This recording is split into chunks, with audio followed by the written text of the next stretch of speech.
So hello guys, welcome in my mini blog. তো আজকে ছিল সেকেন্ড ডে তানিয়াদির কাছে মেকআপ শিখতে যে যাচ্ছিলাম আমি অ্যাডভান্স ক্লাসের। তো এখানে দেখো সবাই এসে গেছে, আর হচ্ছে যে আমি বসে রয়েছি আলপনাদির জায়গা রেখে, কারণ ওখানে জায়গা না রাখলে জায়গা পাবো না। তারপরে এই যে আলপনাদি চলে আসলো, আলপনাদি স্কুল করে তারপরে এসেছিল। তারপর কিছুক্ষণ বসার পরে তানিয়াদির এন্ট্রি হয়, তানিয়াদি এলেন। তানিয়াদি বললেন যে তোমাদের মধ্যে যে কোনো একজনের স্কিনে আমি আজকে একটা মেকআপ করে দেখাবো, বিউটি লক, যেটা কার্লনের। তো ক্রেলনের ওটা হচ্ছে এই দিদিটার উপরে, মিরাদির উপরে ম্যাম ট্রাই করে আমাদেরকে দেখালেন, কারণ সবার ডিমান্ড ছিল।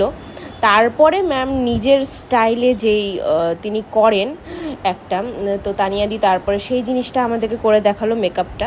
এই যে বসে রয়েছি, তো এটা তানিয়াদির টেকনিকে তানিয়াদি করছে, তানিয়াদি যেটা হচ্ছে নিজে ফলো করে। তো আজকের মডেলটা ছিল খুবই সুন্দর দেখতে। ও স্পেশালি আমরা ওকে অনেক মডেল শ্যুটেই দেখতে পারি, কিন্তু ওর স্কিনটা খুবই ভালো ছিল।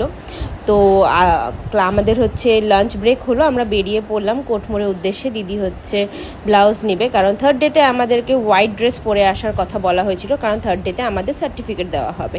তো দেখতে থাকুন গাইস, ব্লগটি বেশি বড় করব না, দেখা হচ্ছে পরের ভিডিওতে, বাকি কথা নিয়ে আসছি।